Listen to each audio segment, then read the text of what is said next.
Assalamualaikum, perkenalkan namaku Zainab. Di sini aku akan menjelaskan konflik dan resolusi.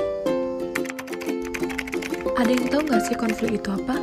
Konflik adalah suatu tindakan salah satu pihak yang berakibat menghalangi, menghambat, atau mengganggu pihak lain, di mana hal ini dapat terjadi antara kelompok atau dalam hubungan antar pribadi. Karena konflik ini selalu hadir pada setiap organisasi, baik organisasi kecil maupun besar, baik organisasi sektor privat maupun sektor publik. Tidak hanya itu loh, konflik juga memiliki jenis-jenis. Yang pertama ada konflik sosial, konflik politik, konflik ekonomi, konflik interpersonal, dan konflik budaya. Berikutnya adalah pembedaan jenis konflik dan bentuk konflik. Jenis dan bentuk konflik juga dapat dibedakan loh, seperti konflik potensial dan konflik terbuka. Konflik potensial ini, ia tidak menampakkan ke permukaan, tapi jika terjadi konflik, ia bisa sangat membahayakan. Sedangkan konflik terbuka, konflik ini nyata dan diketahui oleh segenap anggota masyarakat di mana konflik itu terjadi. Yuk, simak penjelasan berikutnya. Otonomi daerah. Otonomi daerah membawa pengaruh besar terhadap Indonesia. Eksploitasi terhadap sumber daya alam meningkat tajam, seiring besarnya wewenang daerah dalam pengelolaan sumber daya alam. Adanya konflik dengan kekerasan yang disebabkan oleh sumber daya alam saat ini sangat sering terjadi. Tidak hanya itu, konflik sumber daya alam ini terjadi karena adanya aktor-aktor. Aktor-aktor politik itu adalah aktor ekologi dan aktor intradeksa. Mari kita bahas satu-satu, apa aktor-aktor tersebut? Aktor pertama datang dari negara yang dimana negara seharusnya mengkoordinasi kepentingan aktor lain dalam interaksinya dengan lingkungan. Yang kedua, aktor perusahaan, di mana perkembangan kekuasaan dalam kelompok bisnis ini berhubungan dengan perkembangan global dan lingkungan. Dan dalam kedua hal tersebut, ia memiliki kontribusi besar dalam masalah lingkungan dan sosial. Aktor yang ketiga adalah umum. Aktor ini dibedakan menjadi dua, yaitu dunia pertama dan dunia ketiga. Yang dimana dunia pertama itu fokus pada permasalahan lingkungan dunia, seperti pemanasan global. Untuk dunia ketiga, itu lebih fokus kepada masalah dasar kehidupan seperti isu pembangunan, keadilan, dan kesetaraan bagi kepentingan masyarakat lokal. Selanjutnya, aktor intradesa. Aktor intradesa terdiri dari pemerintah desa, masyarakat politik desa, dan masyarakat desa. Pemerintahan desa ini ialah pemerintahan yang menjalankan aspek pemerintahan pembangunan dan kemasyarakatan desa melalui lembaga dan instrumen pemerintahan desa seperti kepala desa, aparatur desa, dan legislatif desa.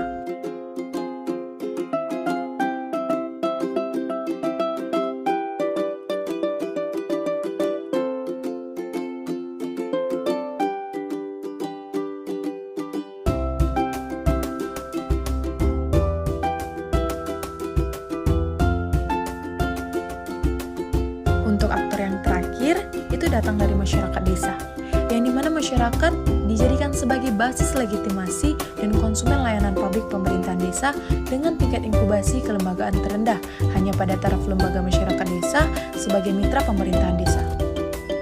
Konflik tidak hanya memiliki jenis dan bentuk saja loh, melainkan konflik juga memiliki gaya. Gaya tersebut ialah gaya menghindar, gaya mengakomodasi, gaya kompromi, gaya kompetensi, dan gaya kolaborasi. Lanjut, analisis dasar tahapan konflik. Analisis dasar tahapan konflik terdiri dari prakonflik, yang dimana terdapat ketidaksesuaian sasaran antara dua pihak atau lebih sehingga timbulnya konflik. Yang kedua, konfrontasi, yang mana konflik ini menjadi semakin terbuka. Krisis ialah tahapan yang dimana puncak konflik, ketegangan, atau kekerasan terjadi paling lambat. Yang keempat ada akibat, dan yang terakhir ada pasca konflik. Pasca konflik ini ialah situasi yang diselesaikan dengan cara mengakhiri berbagai konfrontasi kekerasan, ketegangan berkurang, dan hubungan mengarah normal di antara kedua pihak. Ada yang tahu nggak sih apa penyebab terjadinya konflik? Yuk, simak penjelasannya. Penyebab terjadinya konflik itu ialah masalah hubungan negara dan masyarakat yang belum memiliki format yang jelas, di mana negara masih mendominasi semua aspek kehidupan masyarakat, sementara masyarakat merasa tidak berdaya menghadapinya. Mengurangnya kepercayaan masyarakat terhadap birokrasi, pelayanan publik yang jelek, ketidakpekaan birokrasi terhadap aspirasi masyarakat akibat kebijakan pembangunan yang bersifat uniform. Dan yang terakhir, karena lajunya penetrasi kapital di wilayah pedesaan, sehingga masyarakat kehilangan kontrol dalam pemanfaatan sumber daya alam yang ada di kawasan mereka. Jadi selanjutnya ialah penyelesaian konflik. Penyelesaian konflik diantaranya adalah langsung antar pihak, di mana masing-masing pihak bertindak untuk menyelesaikan sendiri.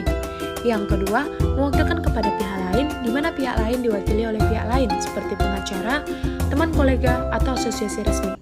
Yang ketiga, menggunakan pihak ketiga berdasarkan inisiatif mereka sendiri, atau atas permintaan kedua belah pihak karena hak yang dimilikinya. Tidak hanya itu, konflik juga memiliki teori. Teorinya ialah teori yang memandang bahwa perubahan sosial tidak terjadi melalui proses penyesuaian nilai-nilai yang membawa perubahan, tetapi terjadi akibat adanya konflik yang menghasilkan kompromi-kompromi yang berbeda dengan kondisi semula. Selanjutnya, teori kebijakan publik yang ada di dalam teori konflik. Yang pertama, ada setiap keputusan yang dibuat oleh negara sebagai strategi untuk mengantar masyarakat kepada masa awal, memasuki masyarakat pada masa transisi, dan untuk menuju kepada masyarakat yang ia cita-citakan. Definisi tersebut menunjukkan bahwa kebijakan publik lebih kepada fakta strategis daripada fakta politis atau fakta teknis. Teori konflik ini juga melihat adanya dominasi, kursi, dan kekuasaan di dalam masyarakat yang menghasilkan superordinasi dan subordinasi. Superordinasi dan subordinasi inilah yang dapat menimbulkan konflik karena adanya perbedaan kepentingan. Itu terjadi karena adanya persoalan dinamika konflik, yang dimana sosial kurang lengkap jika hanya sebatas mencari akar dan sebab terjadinya konflik. Salah satu hal yang perlu diketahui di sini bahwa dinamika konflik adalah persoalan tensi konflik. Tensi konflik di sini ialah hal-hal lain di luar sebab konflik tetapi memberikan sumbangan terjadinya konflik. Dan yang terakhir ialah konflik itu bisa terjadi karena adanya penyebab dan bagaimana bisa tumbuh konflik tersebut.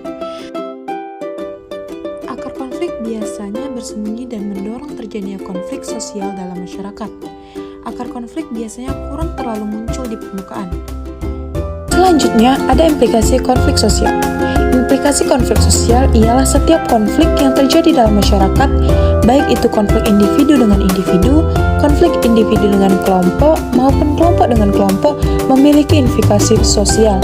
Implikasi sosial konflik muncul dalam dua bentuk, implikasi sosial yang bersifat positif dan negatif.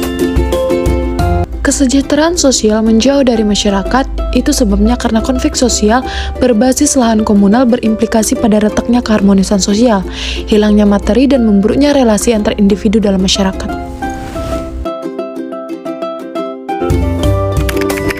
Implikasi konflik sosial positif. Secara positif, konflik ini berdampak pada semakin menguatnya integrasi internal kelompok. Meskipun ada kelompok dalam satu lingkungan, jika berhadapan dengan lingkungan lainnya, maka setiap anggota akan bersatu melawan lingkungan sosial mereka. Realitas itu bisa dijelaskan dengan fungsi positif konflik. Kesejahteraan sosial menjauh dari masyarakat, sebab konflik sosial berbasis lahan komunal berimplikasi pada retaknya keharmonisan sosial, hilangnya materi, dan memburuknya relasi antar individu dalam masyarakat. Resolusi konflik ialah sebuah resolusi yang memiliki makna yang berbeda-beda menurut para ahli yang fokus meneliti tentang konflik. Mulai dari menurut Webster Dictionary atau menurut Levin, bahwasanya resolusi ini ialah tindakan mengurai suatu permasalahan, pemecahan, penghapusan, atau penghilangan permasalahan. Sedangkan menurut Weisman, mendefinisikan resolusi konflik sebagai sebuah tindakan pemecahan masalah bersama, atau biasa disebut solve a problem together. Lain halnya dengan Fisher et al. Yang menjelaskan bahwa resolusi konflik adalah usaha menangani sebab-sebab konflik dan berusaha membangun hubungan baru yang bisa tahan lama di antara kelompok-kelompok yang berseteru. Dan itulah tadi beberapa definisi menurut beberapa para ahli. Dan penjelasan terakhir menurut para ahli, mendefinisikan resolusi konflik adalah kemampuan untuk menyelesaikan perbedaan dengan yang lainnya merupakan aspek penting dalam pembangunan sosial dan moral yang memerlukan keterampilan dan penilaian untuk bernegosiasi, kompromi, serta mengembangkan rasa keadilan. Dari beberapa pemaparan teori menurut para ahli tersebut, maka kita bisa menarik kesimpulan bahwa yang dimaksud dengan resolusi adalah suatu cara individu untuk menyelesaikan masalah yang sedang dihadapi dengan individu lain secara sukarela.